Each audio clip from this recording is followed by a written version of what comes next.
Welcome to the High Performance Edge, the podcast for contractors who lead with building science and want to turn that advantage into a stronger, more successful business. Whether you're in HVAC, insulation, solar, or home performance, we dig into strategy, sales, marketing, operations, hiring, and customer service approaches that power stable, more profitable companies. Hear from top contractors and industry experts as we explore what it takes to thrive as a very different kind of contractor. Here's your host, founder and CEO of Energy Circle, Peter Trost.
Welcome, everybody. Great to have you here. We're going to go pretty fast today because there's a ton of ground to cover.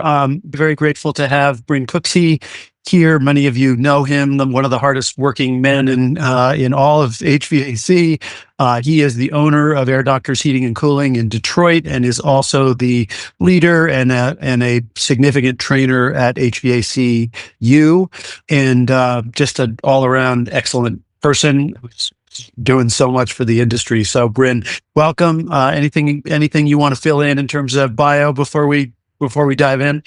No, thanks for having me, Pete. Just let's get to it. Get to talking about IAQ.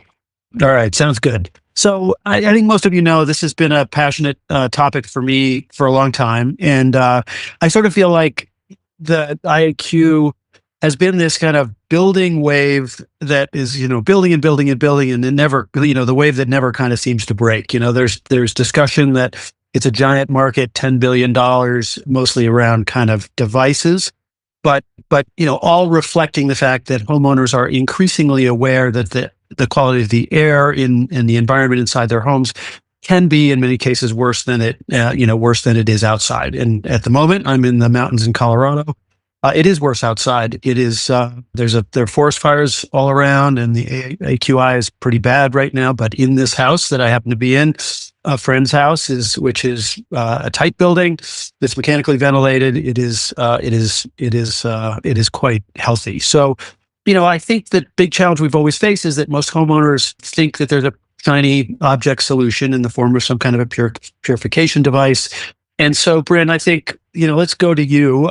You've been at the forefront of this for a long time. Like, what is your state of, what is your take on the sort of state of the market, and particularly the state of homeowner awareness at this point? Absolutely. So, state of the market, as a marketing company, contractors invest a lot of money to get into homes and businesses.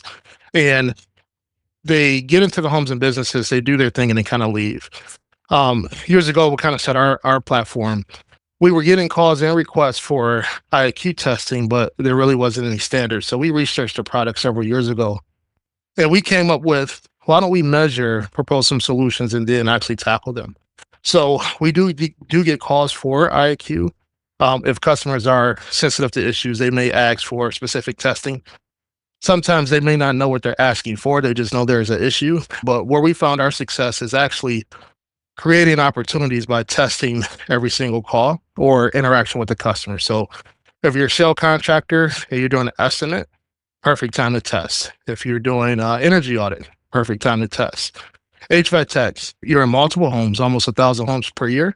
perfect time to test. And what we did, because we had the marketing dollars to get into the customer's home, we just used that to add opportunities to our offerings. Yeah. Yeah.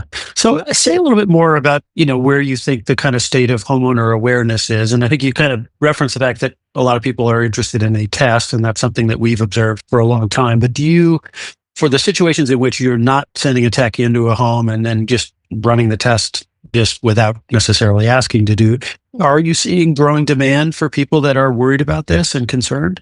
Absolutely, especially with reports in the news like the wildfires. Like again, we're affected by it also. So we're getting increased complaints of respiratory distress. So we are getting increased leads for people looking for indoor air quality testing. What could they do? So that is actually, we have seen an increase in volume in our contracting business. I had a report that I read not so long ago that in Detroit, where I'm from, 1 out of every 5 people has some type of respiratory ailment that we deal with. To answer your question, Pete, yes, we are seeing it, but a lot of times customers know that they have a problem, but they may not necessarily know that there's a solution for it. So testing, getting their buy-in for testing is going to be huge. Yeah. I put up this slide that you sent, which was, I thought an interesting concept here of consumers know meds, but they don't know IAQ. So say more about that. Absolutely. So we all know about the Claritin and other medicines that we use for allergy symptoms, or I grew up with an inhaler. Me and my brother, we had asthma. A lot of stuff, if you research American Lung Association, EPA, a lot of those respiratory ailments are actually linked to the buildings and homes that we occupy. So we're treating the symptoms, but not necessarily the problem was causing the IAQ issues. Yeah.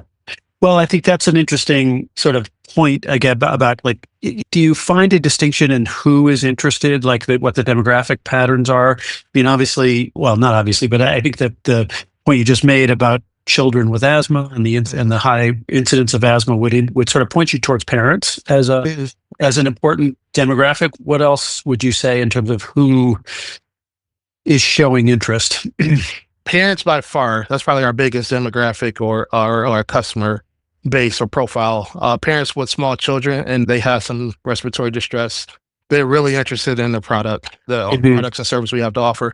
Then also our seniors. If you look at those same references, EPA and American Lung Association, they're actually the most vulnerable to a lot of the issues that we deal with. So seniors is a big customer profile for us, and also families with small children. Yeah. I think, I remember back a few years ago, just the new parent getting ready, preparing the home for the birth of the first child and being very interested in really going the full distance to make sure that the house is as healthy as it could possibly be. Yeah. Okay. What do you see most often as the core problems? Sure. When we walk in, it's not if the house has an IAQ issue. 99% of the time it does. So high carbon dioxide is probably by far what was the most alarming when I first started several years ago. Every house I walk into is 12, 13, 1400 parts per million. What's considered acceptable is 1,000, and the goal is below 700. So we're seeing double what the ideal number would be. In some cases I've seen 15, 16, 1700 per million. So just about every house we walk into has a high carbon dioxide issue, and that can come from a number of things. Number one, the occupancy. It can be related to the shell is tight. That's not enough ventilation.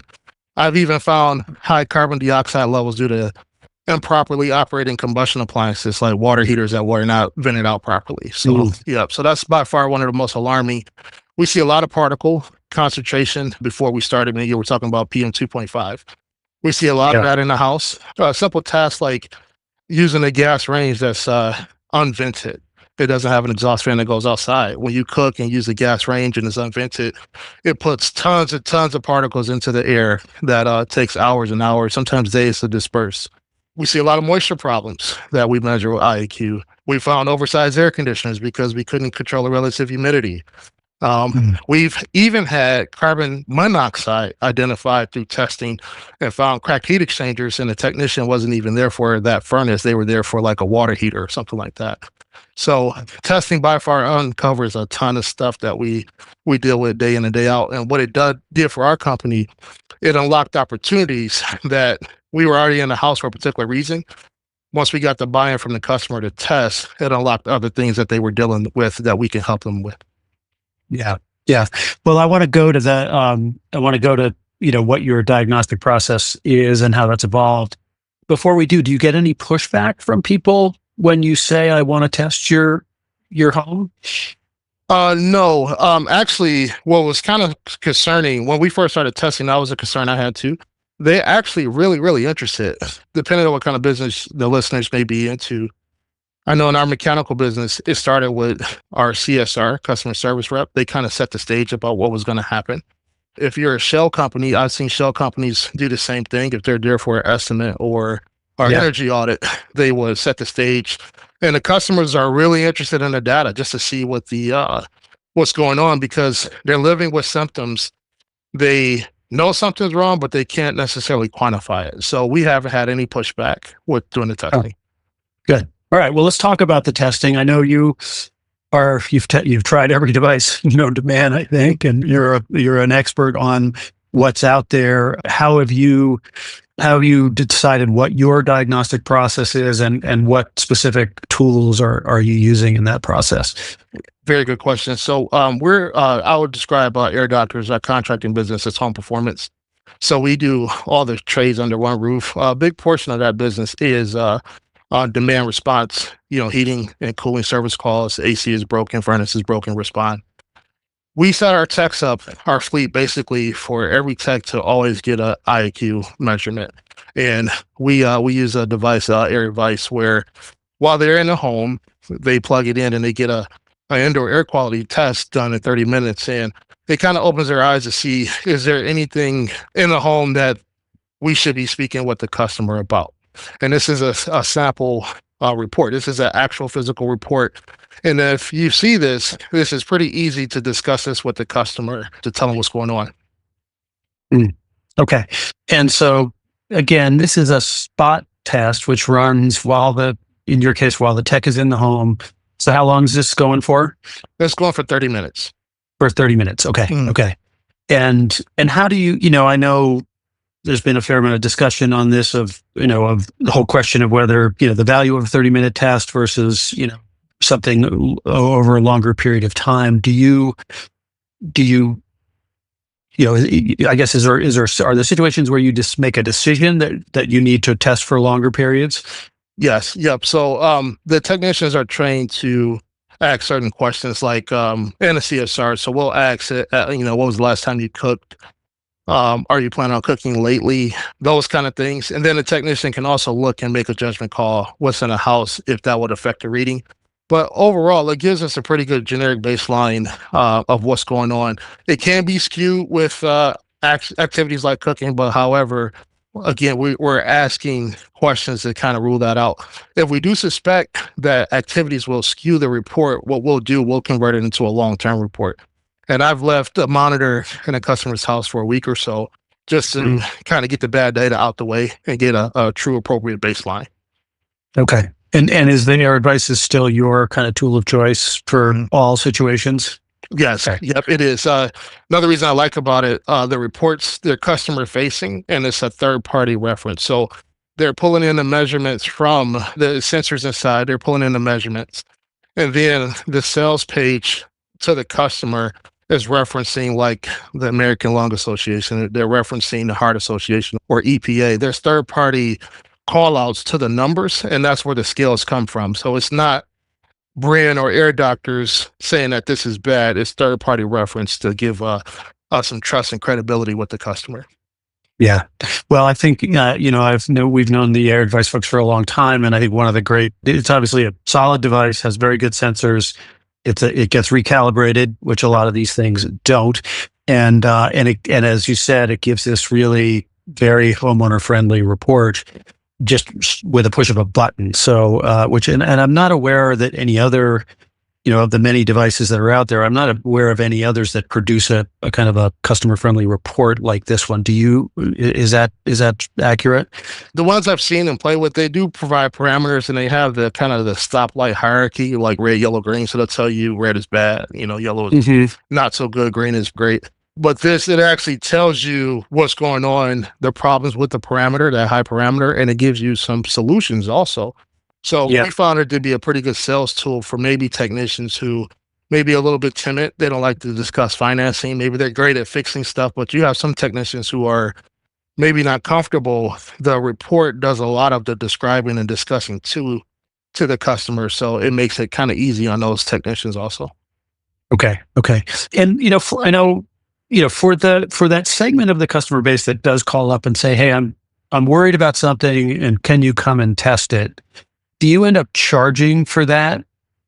But so in the case of the tech who's in the house for a different reason, you just run it, and there's no. But in the case of someone who calls and says, I'm interested in a test, how do you handle that? What do you charge? Sure. We view the everyday test, sales, consultation, that kind of stuff as a service. It's kind of done while we're there.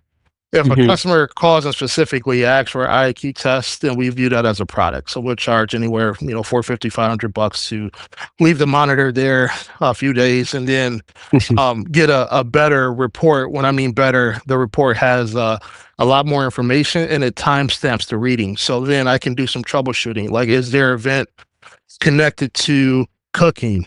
Is it at night? Is it at day? I can get kind of really granular with the data and kind of pinpoint exactly what the problem is. Okay. And in terms of the sort of response to the $400, $500 price tag, do you get any pushback on that, or? Sign me up. No. Yep. Okay. Yeah, I think that's our experience as well, right? Yep. I think, just again, one thing just to interject here is that we know at Energy Circle from kind of looking at search volume is that the only real search volume is for a test. People are curious. And I think, as you said, I think people are willing to pay for it. Well, let's now segue to, sort of the solution side of things. Okay. You run a test, you get some results, and most likely the homeowner is expecting that the solution to their problem is some kind of a filtration device, purification device. How are you, what typically are you coming up with as a kind of a solution set for it? And how are you overcoming that? Hey, wait a second, I thought I was just going to go spend a couple $100 on a filter. Yeah, the solutions are costly. So what we do, we tie the solutions to the specific parameter that we're having an issue with. So looking at our screen here, particulate matter is a little bit high. First thing in any IAQ, we always want to look at source control. Is something causing the particles to be high? Again, is it linked to cooking? Is it linked to wildfires? A lot of times it's not. It may be all kinds of activities, and we just need to eliminate them if we can source control. So I'll look at particles and maybe specify a immediate air cleaner if the ductwork can handle it. At chemicals, another thing we look for source control, and we look for items. Do they have cleaning chemicals that are uncapped? They're left, they're not properly stored. Are they open? Has the customer got new carpet that hasn't been dry cleaned that can off gas? New furniture off gases. Your clothing, brand new clothing from the store, that off gases. So we look for those kind of issues to see if we can source control first. And then if we can't, with chemicals, we'll use a ventilation strategy to dilute it. For carbon dioxide, is it high because of occupation? Is it high because the building was weatherized and they don't have a ventilation strategy? Or is it high because I have malfunctioning venting systems, like maybe a natural draft water heater that's venting inside the space? So we look for that. If we can't correct it, which we should with the appliance, but other issues, like you can't correct occupancy, right? You can't get rid of your family. So what I would do in that situation, we would specify ventilation. So we would tie the specific solution to whatever the parameter is. In some cases, like chemical or carbon dioxide. And if I can't source control, ventilation is the key for both of them. So that's how we kind of handle that. What we do with the customer is typically costly retrofit, and we show it as a financing option. So that way they can, it can be a monthly broken down. And it helped. It kind of where it helped our program was really in the shoulder seasons. Traditionally, starting off as an HVAC company, everybody knows you have those highs and lows, and you have to be really great at marketing to offset that. We were able to bank some IAQ jobs kind of in the coffers so that when the demand from weather slowed down, we can keep everybody busy with IAQ costs. Really, that's good. In your market, so give us just paint a picture of the housing stock. Are you when you come up with a ventilation recommendation, is that a complete retrofit ventilation system that you're having to recommend? My favorite is the ERV. Our housing stock, it varies. We have older homes in the city proper that were made in the 20s, 1920s. And we have even tighter homes that were made this year, 2025. So basically, along with some other building science diagnostics, we would, my favorite go-to is the ERV. Costly item, but I can control the ventilation in and out. And a lot of times in our market, we'll integrate that with the HVAC system so it can circulate that fresh air throughout the building. So that's one of my favorite ones. Okay, so that assumes most cases you've got an existing duct system, may or may not be in good shape. I would imagine most of the time it's not in good shape, right? But you're retrofitting the ERV into that existing duct system. Do you come up with situations where there is no existing duct system and you've got to retrofit an entire, ducted balanced air?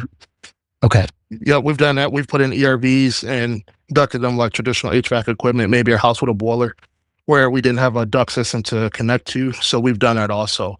And with indoor air quality, it's no return on investment. It's no cost effectiveness. It's really the benefit is respiratory health. So you get a lot of customers that will take advantage of maybe a financing program just to kind of get the equipment installed. Okay. One of my observations here, I've been in the one I'm in right now, houses that are really functioning properly and the quality of the air is extraordinary, but it's until you've experienced how crisp and clean a well-ventilated house is, you really don't know there's any difference to it. How do you convince people that this is really a worthwhile thing? So I show them our jobs from previous customers and what we did. So if you advance the slide, you'll see I'll describe that we'll put some type of solution together, and then once we put the solution together, we'll test out. So you can advance it one more time. And what this is the same job after we install filtration and also ERV. So the proof is in the pudding. It's actually in the numbers. And we have some pretty good written testimonials from customers where they've never gotten as best of a night of sleep as they had after we were done. One client told me that they can't taste the air anymore, which is a pretty unique statement. So we use our proof from our existing customers. And also we're always going to test out anytime we do any kind of solution. Yeah. Do you, on the assumption that a fair amount, fair number of the problems are cooking related, and I assume in those situations it's when there isn't a vent hood that is venting to the outside. Are you taking on those kinds of jobs where you're just putting in a new range hood? Yep, range hood, exhaust, bathroom exhaust fans. We any ventilation strategy is a part of our scope. Yeah, we look at all that. Okay. Because how many of those crummy microwave over the stove, venting into the room, pushing the carbon monoxide around the kitchen? Yeah, we have more of those than we can shake a stick at, so we look at those also. Yeah. Yes. One of the things in this vein that I've heard frequently is that contractors are somewhat intimidated perhaps by this kind of ventilation work, retrofit ventilation work that involves a lot of carpentry and it gets more complex in terms of, getting from floor to floor and so forth. So you've obviously overcome that. Did you have to sort of change some of your team's capabilities around that? And, how did you overcome that challenge? That's a very good question. We started out with, utilizing various trusted subcontractors who had that expertise. And as we did a couple jobs and wrote processes and procedures behind it, then it just kind of became commonplace. And now we do it in-house. So that's how we handle that. And for the contractor who's listening to this and they want to get in there a little apprehensive, I drive my wife nuts, but our house is oftentimes our test center. So I'll put in the ERV and see how it works and try different things just to see it before I actually interact with a customer. So, that's one of the things that we do, but it's nothing to be afraid of. These customers are suffering and they need our help. Yeah. So in the situation where it is a envelope job, like we need to tighten your house because, we're trying to prevent exterior pollution of various kinds coming in. I assume that's kind of pretty standard air sealing type of job, right? That's priced. Yep. Where would those typically be priced? If we air seal, it depends on where you at. Some people like to air seal by linear feet. We'll air seal by square footage, and we like to air seal high and low. So we like to air seal in an unconditioned attic, and then also Michigan, we have a lot of basements, so we have a rim joist. In a basement, we'll air seal those locations and pretty much help to reduce the stack effect or the natural air leakage that goes from high to low in the wintertime. We'll focus on that, and doing that a lot, that actually helps out with quite a few key parameters, especially in Michigan in the wintertime, such as low humidity, when people need humidifiers. We've used air sealing to reduce the need for a humidifier. So they're related. So the IAQ testing not only will help us understand what's going on, IAQ can expand to be other building science related issues that we need to solve. So it's a huge opportunity for marketing dollars that you've already paid to get into the house. Yeah. But I guess the question really is, do people understand when you tell them if it's a wildfire situation or if it's, maybe an urban situation with a lot of sort of surrounding pollution, do people need to be convinced that we need to stop the outdoor air from getting into your house? Is that a pretty straightforward communication? It is. It's a pretty straightforward conversation. Yeah. Doing a blower door test and converting it to like an air change per hour and showing them the leakage rate and compare it to new construction standards is pretty effective. So if I show you that your house is relatively leaky compared to new construction standards, in Michigan it's a 4 ACH at 50 and your house is at a 15, then you obviously have a lot of room for opportunity. So the conversations are not hard. Once you show the customer with diagnostic testing, really, they trust you. It's really more of affordability. Can they afford the solutions that you're proposing? And that's, obviously that's on them. But once you show them, they believe what we're showing them. Good. And as you said before, financing is kind of helpful. Sure. Okay. All right, Brynn, thank you so much. This is, I was nervous how we're going to get through a topic of this magnitude in 30 minutes, but we did it, and I think did it very thoroughly. Thank you. Really appreciate you being here. Really appreciate how articulate and direct and concise you are as a speaker, and thanks very much. No problem. Thank you all for having me. All right, take care, everybody.